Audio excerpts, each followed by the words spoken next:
Had another good day.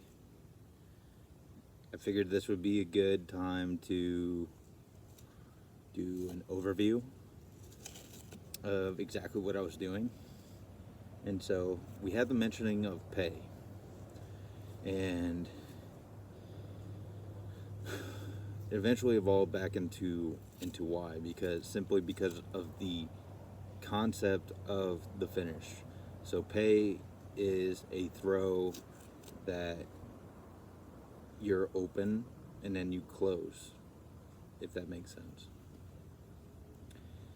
You gather an extension and then you use that extension to the hips come up and the shoulders replace the hip where the hips were, and so we it's not applicable to the hammer because the hammer is a gathering and then an extension. The only other throw that I know like that is Y. And so it just gradually evolved back into Y. And I kind of knew that just because I really liked the idea of the entrance for pay at the beginning of every turn, after the catch, which ended up doing really well for me. But then I went back to Y, and then it started really developing the way I wanted to because I have the entrance of each turn now.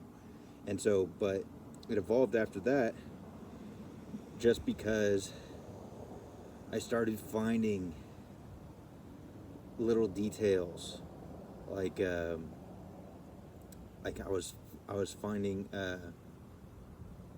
Well, first I was finding that my right side was still not doing anything, and so I went back to opposing forces, like curling with my right side, and then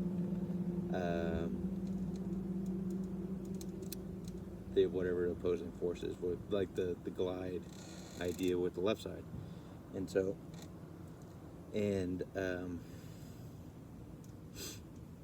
so then that started making sense. The gathering, the idea of why as a setup, that ended up making sense.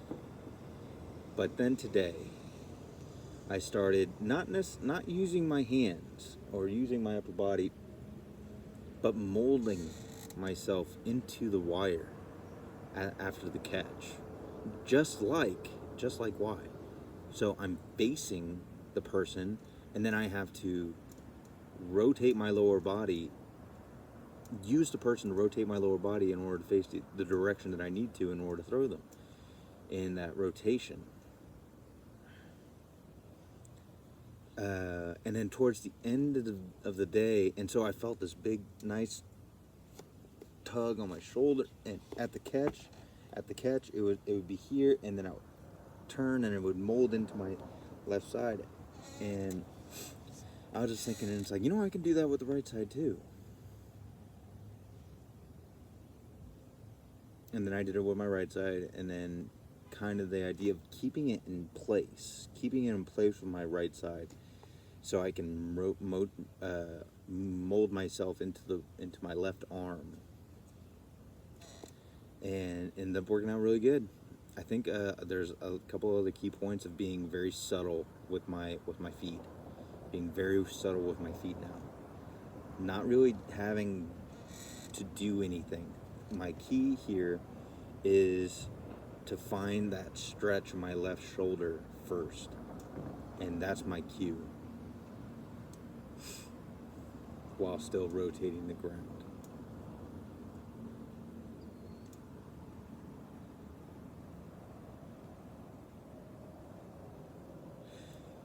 I don't think I have anything else.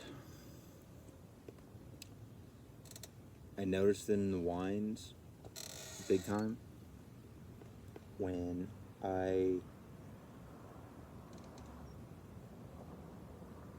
would always lose it. I wouldn't throw. I wouldn't throw it from. I had it over right left shoulder coming around, and then all of a sudden it just petered out, right in the middle, right in front of me, which I don't want. So I just needed to figure out how to keep that throwing pattern into the left and fill this area in front. But I mean, it's just one of those things too. I'm not worried about it, and then I can still recycle any technique or any movement or any action that I want to, which is always nice.